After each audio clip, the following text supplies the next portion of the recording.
You stay right there. Yeah? Okay. Hey guys, today it is Monday, July 30th. I am filming chapter 2 of the Mauritius vlogs, and for today's chapter, I don't know why I started calling these chapters. It just seemed to like make sense in my head. I don't know. Anyway, I had an idea. Wait, my voice just like squealed there. I had an idea where, cause I like journaled during this time too, which is really weird for me because I don't really journal, but like I was gonna like read bits of it in the videos, but then I forgot to do it for chapter 1, so I guess we're just not gonna do that anymore. Yeah, I don't know, we'll see. I might incorporate it later, but okay. So chapter 2, as you can see from this title, wow, my titles are like a pretty good summary of like, right, what goes on in these videos, as they should be, I guess. Anyway, okay, yeah, let's get into it. I spent 2 weeks on a deserted island. That's right, I did not make that up. Technically, it was like 13 days total, right? Yeah, that's almost 2 weeks. Come on. Okay, we had like a break in between the 2 trips. So it was 2 trips. We had a 4-day trip the first time, and then we came back for I think 2 days, not more than 3 days. And then we went again for 9 days in a row, which was, that was a challenge for sure. But yeah, let me get into like the day by day. So basically, so we would take off from a port in the north of Mauritius called Grand Bay. It's a video, don't worry.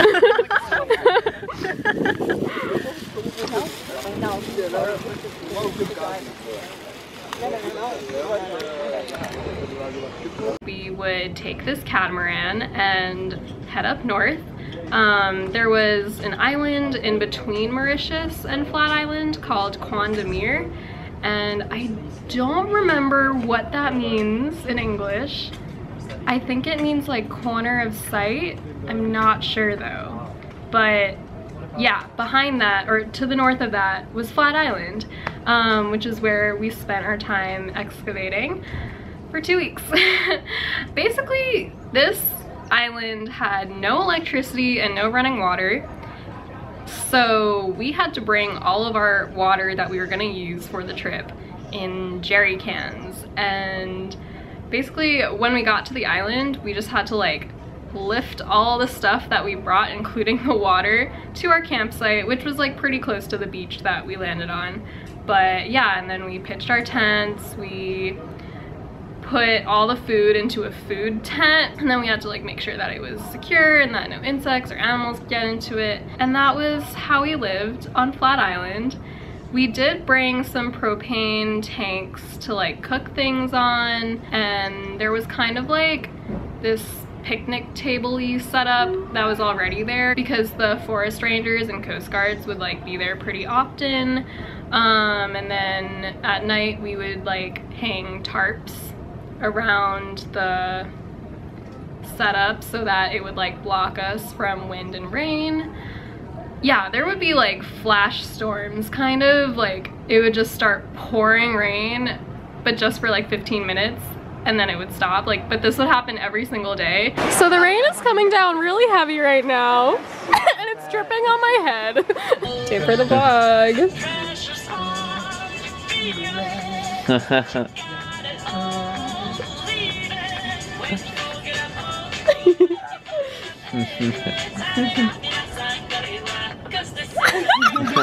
But yeah, okay, so let's get into like the daily routine. So our first trip, the 4-day one, basically we just spent cutting down trees. We actually got to learn how to cut down trees with machetes. Yeah, so the paths that they had created the previous year were pretty much overgrown with trees by this point. So we had to recreate the paths that led to the digs. by cutting down the trees and plants that were in the way, and this was the path that we would take every single day to the site. And then after we were done with that, we had to cut down all the trees that were growing on the site because the site was also overgrown with trees.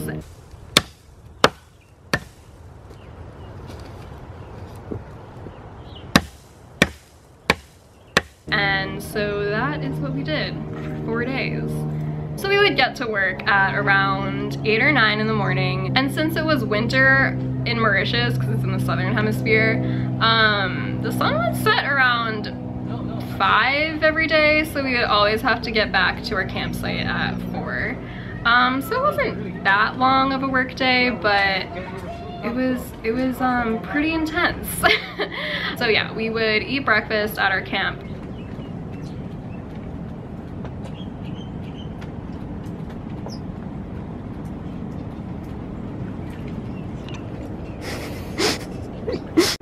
Go to work, eat lunch at work. This is the real stuff. Archaeology.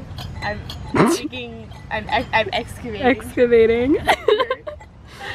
While eating an orange. And excavating some more. This is our lunch break. And then come back in time to go for a swim because we had no other way to bathe. So yeah, we would go for a swim when there was still daylight out, and then sometimes we would journal after that. I definitely got into journaling. Either that or like read a book or like chat with the forest rangers so we didn't have the same group of forest rangers for our entire time at Flat Island. We had one group for the first trip, and then we had another group for the first half of the second trip, and then a third group for the second half. And so like each time it would be completely new people, so we would like want to get to know them and stuff.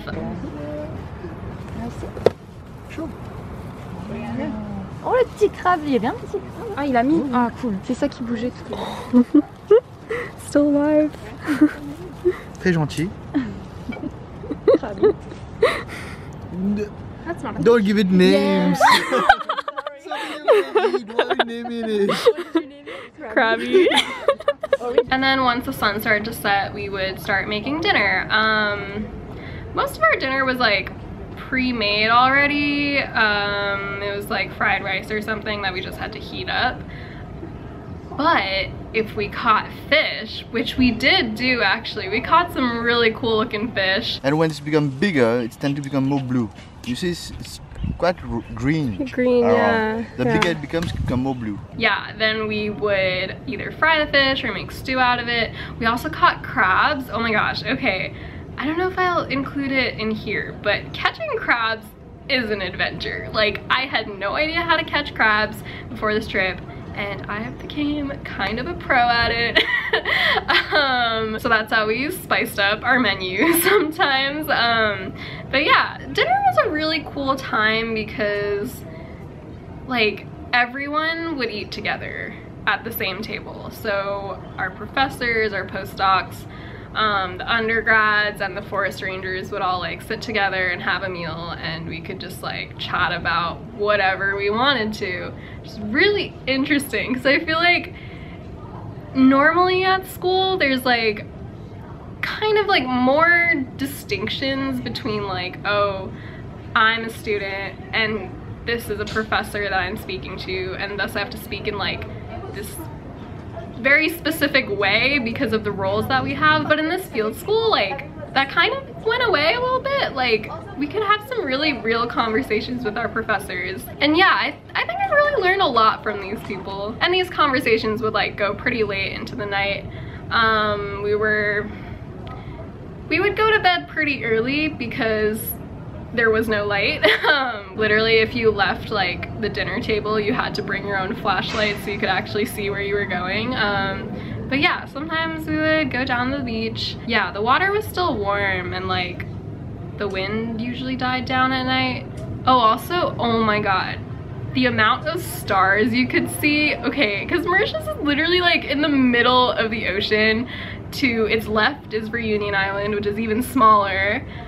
And then to the left of that is Madagascar, like lots and lots of miles away. And then to that side is literally Australia. Like there's nothing between Mauritius and Australia. So the amount, okay, I don't think I ever realized just how much light pollution we have back here, because that was literally the most amount of stars I had ever seen in my life. And also it was my first time in the southern hemisphere, so it was like completely different stars than I was used to seeing. We saw like Scorpio, and we saw a bunch of like planets like Jupiter and Mars, and it was just like really wild for me. Okay, and maybe like some of you guys that actually stargaze or like Jupiter, like I've seen that 5 times already, but I've never seen it before, so that was really cool. So yeah, those were like the extent of our activities that night. Probably go to sleep around like 10 or 11 every night and wake up the next morning. I actually never set an alarm at all, like during my time in Flat Island. The second trip I actually didn't even bring my phone because I was like, it's not gonna work. I also don't take photos on my phone, I take it on my camera, and like I'm not gonna use my alarm because I would wake up either because of the birds, because of the daylight, because of the 2 other girls that we were sharing a tent with, or ooh, one time we overslept though, and our postdoc had to wake us up and it was like kind of really embarrassing, but yeah. Oh, okay, and then I never explained when we did the second trip, the 9-day trip. That was like way more intense than the 4-day trip. Okay, the 9-day trip, we spent clearing like this much, like this thick of a layer of dirt off of the structures that we were excavating. We did this with these like dustpans and shovels, and then after we got off the really big chunks of dirt, we would use these brooms to sweep. And so I got really good at sweeping. But yeah, basically the whole point of this was to find remains, which we did. We found a lot of like small iron remains and some larger ones that we believe fell off of the structures, because okay, so we were sweeping off these concrete platform, not concrete, why did I say they're stone platforms, probably made of basalt, and they used to be, so this used to be a quarantine site for people entering Mauritius, and so the actual buildings were made out of wood though, so that's like long gone, but there were some iron like latches that would connect things, and there were also like a lot of iron nails, and so those were the things that we would find. And we also wanted to clean it really well so that we could photograph the structures in order to 3D model them. So yeah, that's what we spent the last 2 weeks of our trip doing. We were back at the house in Mauritius just 3D modeling day to night. Yeah, and on Flat Island, like the really special part about it is that a lot of these structures have been untouched by humans over the past 200 years, because like it's a tourist destination to an extent, but tourists aren't allowed to stay there overnight. We were only allowed to stay there because we had like a government permit for it. And so they really just like stay by the beach. It's kind of dense, like not forestry, but like it's really hard to like navigate this island if you don't have maps and you don't have anyone to guide you. So luckily we have the forest rangers to guide us through the island. So yeah, besides the quarantine camps, there was also a water distillery that we visited and cleaned and photographed, and there was also a hospital and a lighthouse, which I will make a video about our trip to the lighthouse, because so I went twice to the lighthouse. I don't know which one I will emphasize in this video series, but the lighthouse is super cool. Yeah, the point is there were like a lot of really cool structures on this island, and I'm excited to show you guys some footage from that. Okay, so I think that pretty much covered the day-to-day routine on Flat Island, which was half of our trip in Mauritius, and a really substantial piece of like my memories of this trip. Yeah, definitely have a strong emotional attachment to it, and that is chapter 2. All right, thank you guys for watching, and I will see you guys next time. Bye.